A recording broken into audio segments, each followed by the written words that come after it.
अपराधी कौन है?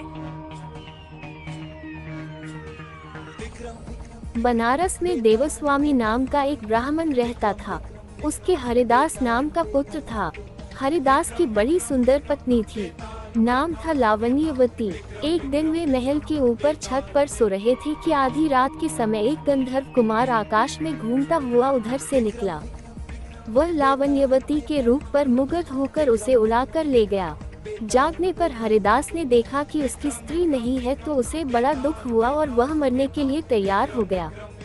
लोगों के समझाने पर वह मान तो गया, लेकिन ये सोचकर कि तीर्थ करने से शायद पाप दूर हो जाए और स्त्री मिल जाए, वह घर से निकल पड़ा।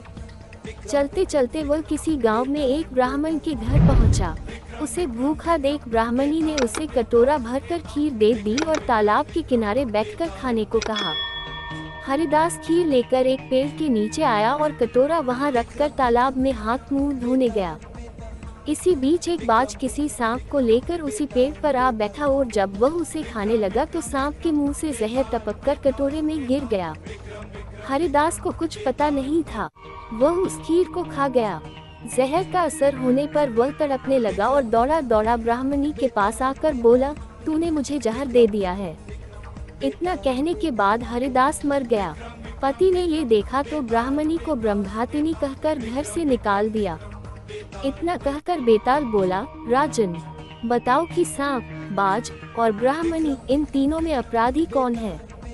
राजा ने कहा, कोई नहीं। सांप तो इसलिए नहीं क्योंकि वह शत्रु के वश में था। बाज इसलिए नहीं कि वह भूखा था, जो उसे मिल गया उसी को वह खाने लगा। ब्राह्मणी इसलिए नहीं कि उसने अपना धर्म समझकर उसे खीर दी थी और अच्छी दी थी। जो इन तीनों में से किसी को दोषी कहेगा वह स्वयं दोषी होगा। इसलिए अपराधी ब्राह्मणी का पति था जिसने बिना विचारे ब्राह्मणी को घर से निकाल दिया। इतना सुनकर बेताल फिर पेड़ पर जा लटका और राजा को वहां जाकर उसे लाना पड़ा।